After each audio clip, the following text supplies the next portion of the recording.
Happy Friday guys! 7:29 po ng umaga. Mag-prepare po ako ng baon ni Matthew at Camila. Nakabihis na pala ako kaya diretso din po ako mamaya sa trabaho natin. Yung sa office work guys. Alas 9 kasi yung start ng duty ko. Pero kay today po, may storm sa labas. So magsabay na lang ako mamaya sa mga bata pagkahatid ni Marcel. Kasi hindi ako makapag-bisikleta. Kaya nga mahangin tsaka maulan. Ay kuya. Kuya ha? Matuto ka dapat ng mo. Bro, kay mamaya ikaw lang dun sa school. Dapat alam mo. Okay? Kutsa. Sige na kayo. Ano na yung bread mo tsaka milk? Magawa si mama ng baon nyo. Ano gusto mong fruits? Nej, det bröd no eerst halve brood nog daar. Nee, ik moet chocoladebrood. Staat nog veel brood daar, toch? So, yun nga guys, kaya maaga po ako ngayon alis sa bahay. Kung magbisikleta lang ako, mag-alis sana ako mamaya pang mga 8:30, 8:40. Kaya mga 20 minutes lang po papuntang city center po. Er liggen nog maar 3 dingen. Zo, eentje. Eentje die ik op school heb. Opo, kadami nating bread. Dus mama, dit is een chocoladebroodje daar. Ikaw bahala na. Oké. Ang hirap kumita ng pera guys. Yung alas 8 nila dito, tingnan nyo po sa labas, oh. Madilim-dilim pa. Si Matthew at Camila nandito na din po. Kutsa!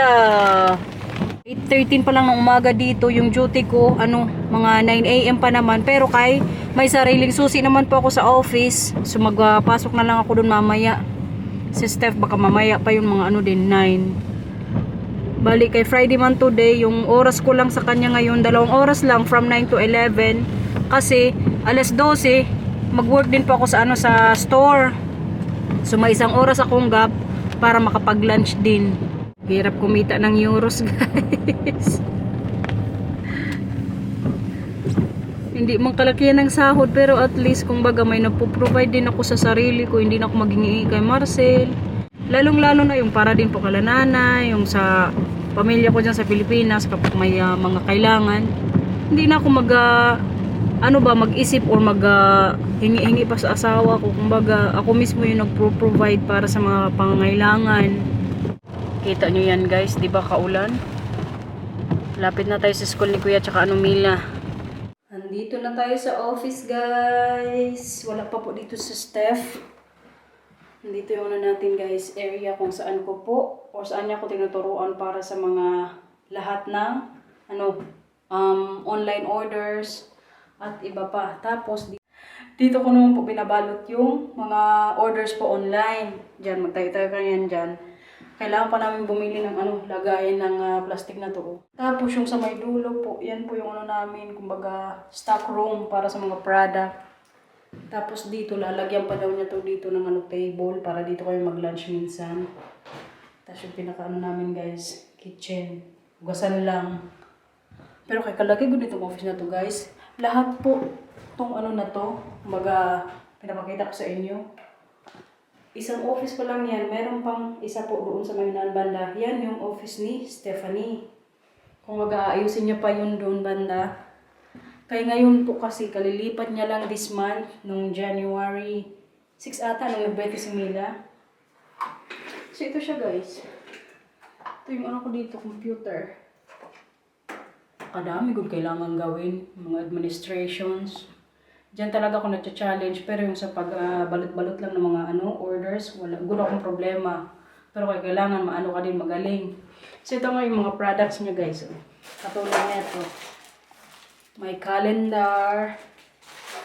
Basta kadami guys, i-check nyo po online to you from Steph.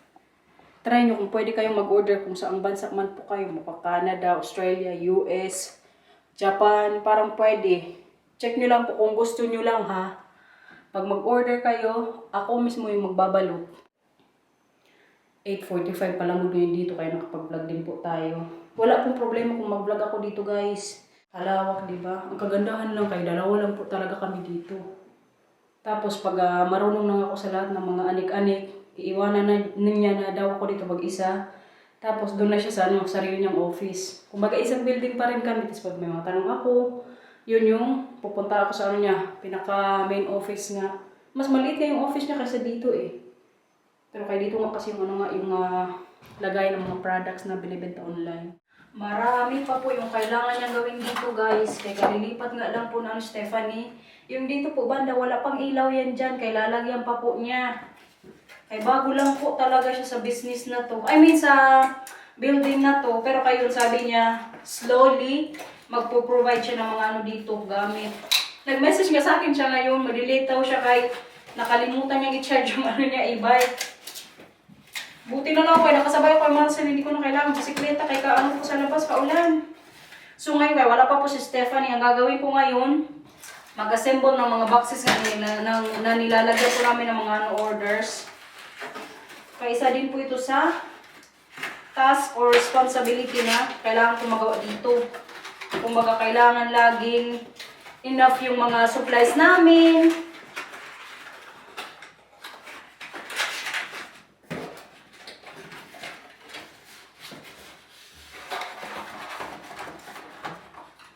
Ganito lang guys.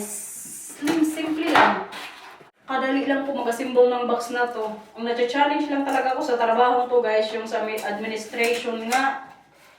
Kaya kailangan very alert ka sa lahat po ng transactions. Kasi madami ding website si Stephanie. Kumbaga, hindi isang site lang po yung binibentahan niya. May iba pa po sa kailangan, very updated din lahat ng mga orders. Ang katakutan ko lang kung magkamali ako ba, halimbawa yung order papuntang US tapos nasend sa England. Good luck na lang, good. Pero kay matututunan din natin yan guys. Sabi pa ni Marcel sa akin kahapon, kaya mo naman yung trabaho. Sabi ko, kakayanin. Curious kasi siya lagi kung nagagawa ko siguro din yung mga task ko dito kay siyempre, kilala niya good din yun si Stephanie. Pero alam nyo guys, sinabihan din po yan siya ni Marcel nung nirecommend nga ako ni Marcel sa kanya. Sabi pa ni Marcel sa kanya, you don't owe me anything. Kung baga, hindi niya ako i-hire dahil lang nirecommend nga ako ni Marcel.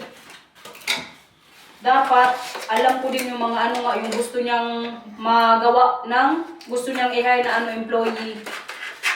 So, sinabihan ko talaga siya ni Marcel. Tsaka sabi ko din po sa kanya, kay kahapon po, nag-sign na ako ng contract ko dito. Bali, 7 months yung contract ko dito, guys. Sabi ko sa kanya, halimbawa, within 1 month, hindi ko ma-meet yung kumbaga yung expectations nga sa trabaho. Sabi ko sa kanya, ako mismo yung magre-resign. Kaya ayaw ko din po na, baka mamaya mali-mali yung trabaho ko, pero hindi niya lang din minsan siguro sabihin na ganito, kaya kumbaga, kilala niya nga si Marcel. Yun lang yung sa isip ko guys ha. Pero kay kahapon nung nag-sign ako ng contract, sinabihan ko good siya. Sabi ko, Steph, maging honest lang ako sa'yo. Sabi ko sa kanya, gusto ko lang na ma-meet ko yung expectations mo, na magawa ko yung lahat ng mga tasks na gusto mong gawin ko. So within 1 month, pag hindi ko yung magawa, sabihin mo lang sa akin, tapos ako na mismo nga yung re-resign. Kay may contract na po kasi kami na 7 months. Pero sa sarili ko na lang ba, kaya ako po kasi pag nagtrabaho po ko sa isang kumpanya, gusto ko po talaga na nabibigay ko yung best ko, at tsaka worth it yung binabayad sa akin ng amo ko or ng mga boss ko. Kaya, yun, nag-usap kami kahapon, sabi niya, you can do it, sabi niya sa akin. Fast learner daw tayo, guys. Pero kakayanin na lang po.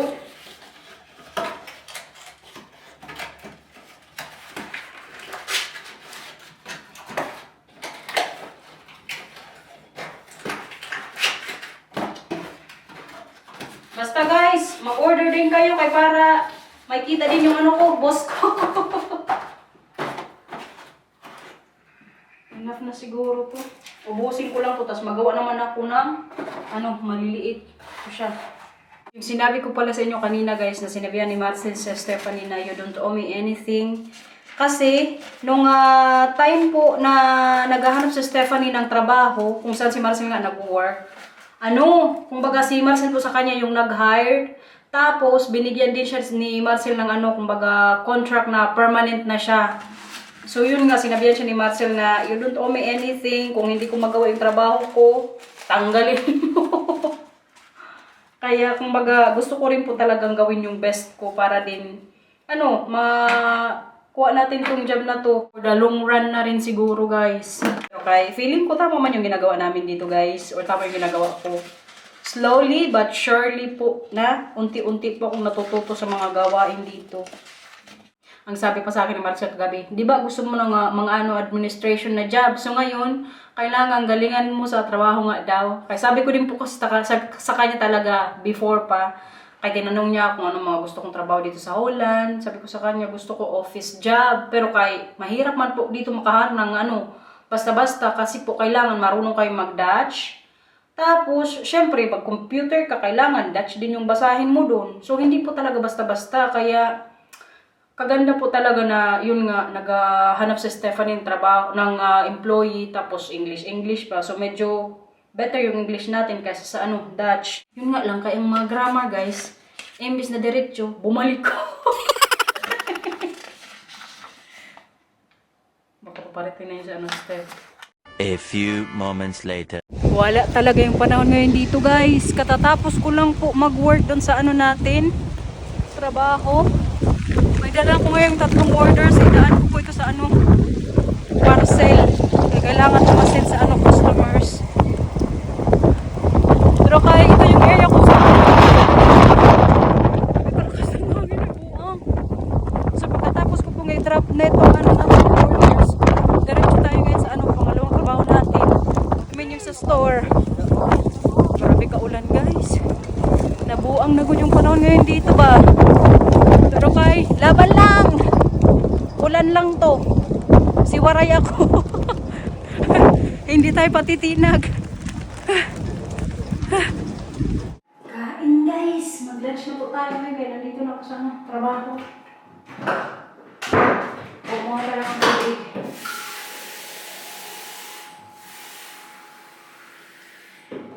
Grabe yung panahon sa labas. Uy, mag-ulan po maghapon. Buti na lang talaga kayo. Natip ako ni ano Marcel. Pero kay today po, ngayong hapon, mag-work ako hanggang alas 6 na. Gabi mamaya. Pero yung isa kong katrabaho, may sakit. So mag-work ako ng 2 oras instead na hanggang 4 lang ako. Pwede na kayo para extra ano, kita.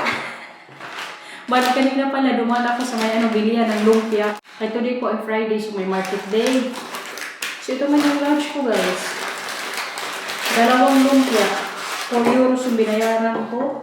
Tapos may bago din po akong malaking mangga. I-partner ko ito ngayon dito pagkatapos ko kain ng lumpia. So may time pa po ako bago mag-start ulit sa duty ko dito sa store alas 12. Ano na ngayon dito, 11:20. Na-drop ko na din po yung orders na dapat ma-send sa mga customers namin. Pero kaya another day, guys. Another natutunan na naman. Isuot ko pala tumaway sa store, guys. Ganyan-ganyan lang ako doon. Or ganito natin. Kaya grabe po ngayon pala sa store. Di ba parang nasa bahay na. Kaya grabe ka lamig. Tikman natin itong lumpia.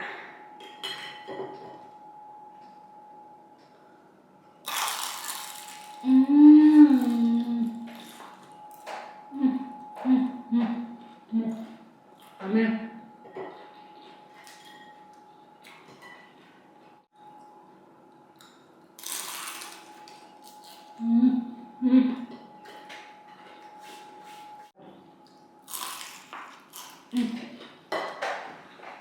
Katatapos lang mag-work, guys. 6:12 na po dito ng gabi. Andito kami ngayon sa McDonald's. Pero yung mag-drive-thru lang po sila Marcel tsaka yung mga bata. Kaya ako mamaya sa bahay, magkain ako doon yung tira kong ulam kagabi na manok. Nag-adobo ko kagabi eh.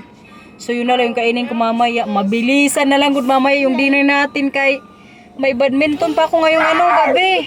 May competition na naman po kami. Matthew Mila! Now siya? May umutot na naman. Natapos ding mag-dinner, guys. Actually, continuation po natin yung vlog today sa na-vlog ko kahapon. Kay kahapon, pagkatapos na mag-dinner, wala na good time makapag-vlog, guys. Kaya dire-diretso sa taas. Kasi nag-badminton din po ako kagabi. So ngayon, continue natin. Oh, boy! Kaya pwede pa man siguro na. So katatapos nga lang po namin mag-dinner. Yung dinner po namin hot pot. Kaya yung gusto kanina ng mga bata. So today po ay Saturday. Tomorrow free na naman tayo. Wala pang trabaho. Pero kay guys, may good news pala ako sa inyo. Today po na-receive ni Lito yung passport niya. Approve ang kanyang visa. Tuloy na po si Lito papuntang Holland. Congratulations, Lito! Mag-antay na lang tayo sa pagdating niya dito. Sa March po yan. Pero kay pagdating niya dito, magsarili good siya gala-gala sa city center namin dito, guys. Kay diba, may trabaho na nga po ako. Pero kay, pwede naman kayo magkita nilito pagkatapos ko po kay out na ako noon, mga alauna siguro. So may time pa kami makapag city center. Alam nyo guys, kabilis na po ng ano nila ngayon. Process ng visa. Kasi di ba si Lito nag-apply po siya nung ano lang, ngayong linggo lang, nung Monday. Tapos naka-receive siya na pwede na daw, ready na daw to pick up yung ano niya, visa, nung 24. So mga 4 days lang po. Alam niyo kung bakit mas ano na din po ngayon, mas mabilis yung approval? Wait lang. Kasi parang sa embassy na po yung naglalagay mismo ng sticker sa visa nga. Nung ako dati, yung unang apply ko po ng Schengen visa dito sa Holland or sa Europe, inabot ko ng almost 3 weeks. Ay before po kasi few years ago, sabihin natin 6 years ago guys, or 7 years ago, po yung passport ko dinala pa po sa Malaysia. Kasi doon po nilagyan ng sticker. Kaya nagtagal din po yung process nung time na yun. Pero kay Lito guys, grabe, 4 days lang po. Na-shock ko daw kaninang umaga pagka gising ko, naka-receive ako ng pictures nga na ready na daw to deliver yung niya passport papunta sa Cavite. Kaya doon niya po pinadeliver yung sa ate ko doon. Tapos nung dumating na nga doon, sabi ko i-check nyo kaagad kung may may sticker ng visa. Meron good guys. Sabi ko, wow! Sabi pa ni Lito, nawala yung antok ko ngayon. Kaya inaantay din po talaga niya yung visa niya. Pero kayo maka-amaze lang, kabilis na pala ng process guys kapag mag-apply ko ng visa. Pero kaya kumpleto din kasi si Lito ng mga documents. Tapos, yung sa passport niya rin po, kadami na rin dong mga tatak-tatak. Kaya nagpunta yan siya last year sa Thailand, nag-Vietnam, nag-Cambodia, tapos parang nag-layover sila sa Singapore. So nakita siguro na, legit tong na to, traveler. Kaya malaki din talaga yung chance nga ni Lito na na-approve agad yung niya, visa. Pero posible din guys na hindi busy sa embassy, kaya mabilis din po yung process. Yan din yung sinabi kanina ni Marcel Kung baga, good timing yung pag ni Lito. Pag ask ka ng visa, ay siguro nga hindi masyadong busy. Kaya nasikaso din talaga yung niya, passport. Kaya makakapunta na naman po si Lito after 3 years. Kasi parang nagpunta sila dito ni Nanay 2021. O 3 to 4 years sabihin natin. Kaya tuloy na. Ang mangyayari ngayon, tuloy na din po yung pag-iipon namin ni Marcel. Kaya diba siya man po yung naggasto sa ticket niya, sa plane ticket nga papunta dito, yung visa niya, yung pamasahe pa niya papuntang Maynila. Siya po talaga yung nagbayad nun lahat. Kasi sinabihan ko rin siya na kung gusto niya makapunta dito, siya nga magbayad ng ticket. Tapos pagdating niya dito, kami na bahala. Tinanong nga namin siya na kung saan yung gusto niya puntahan. Gusto niya magpunta ng Luxembourg. Siguro yung niya, yung English. Luxembourg po sa Dutch. Inisip ko, bakit yun yung gusto niyong puntahan? Nakapunta na kami doon. Mas gusto ko sana yung mga hindi pa namin napupuntahan ba. Pero tingnan natin kung makapunta po kami doon. Kay kanina din po, di ba naka-receive ako na approve nga yung visa niya. So, nag-apply din ako kaagad kanina ng 3 days sa trabaho, sa vacation po ng mga bata. Kayon lang din yung time na makakapag-travel kami sa bakasyon din nila Matito Camila. Kaya alam nyo naman tong dalawa ko guys, full-time na sa school. Hindi po yan pwedeng basta-basta absent. Pag mag-absent yan, may magpuntang doktor dito o mga tauhan ng eskwelahan kung totoo bang may sakit ang bata. Kung halimbawa mag-aalis nga kami kahit hindi bakasyon. Kaya ang tawag niya nila dito kumbaga compulsory na or lehrpflicht sa mga bata or from 4 years old. Nag-start yun na kumbaga kailangan ng pumasok ng bata full-time sa school. Kaya naghanap din po talaga ako ng trabaho nga, lalong-lalo yung sa pang-umaga. Kasi yung mga bata nasa school man sa umaga, tapos mag-out alas 2. So, sakto lang, pag-out ko sa pangalawang trabaho ko, nandito na ako sa before sila dumating sa bahay, nandito na ako sa bahay. Natapos din maglinis dito sa kusina. Ay, makapagpalit tayo guys. Tapos tomorrow, sa Lunes, trabaho na naman. Hi, Paora! Mila guys, kanina nga si Matthew, nung sinabihan ko na si Lito, nakakuha na ng visa, sabi pa niya, Mama, bukas na si Tito Lito or Kuya Lito magdating. Di ba, Kuya? Excited na rin po si Matthew. Anong gagawin niya pag nandito si Tito Lito? Ha? Magkilitik-kilitik daw sila. Ikaw, anong gusto mong gawin pag nandito na si Tito Lito?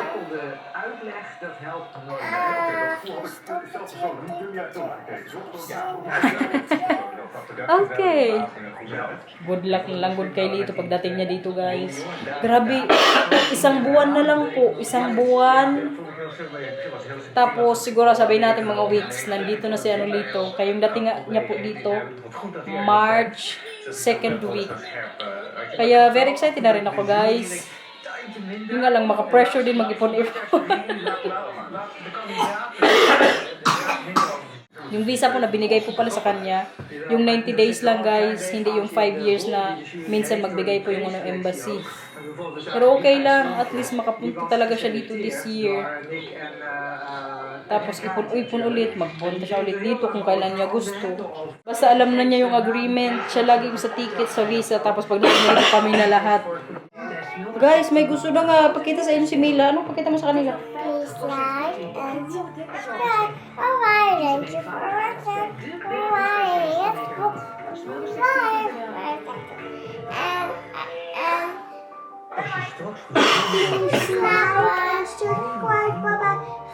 Nagbabay na sa vlog. No siya? Akala ko may papakita siya sa inyo pero kayo nagbabay na good. Oh. Ano? Sige na guys, babay ko na rin po yung vlog kay grabe ko kapagod eh. Grabe from Monday to Saturday ako nagtrabaho. Ay hindi, yung Wednesday free ako, nagkita kami ni Inday. Ganito pala pakiramdam guys kapag busy ka most of the weeks busy ka, makapagod din. Paora. Nagkling-kling ka na naman. So, ayun ko na po itong vlog guys. Bye-bye na. Thank you for watching everyone. Ingat po. Bye-bye. Sabi mo, see you soon, Tito Lito. See you soon, Tito Lito. Kunin ko yan. Okay? Okay. Bye-bye. Alright.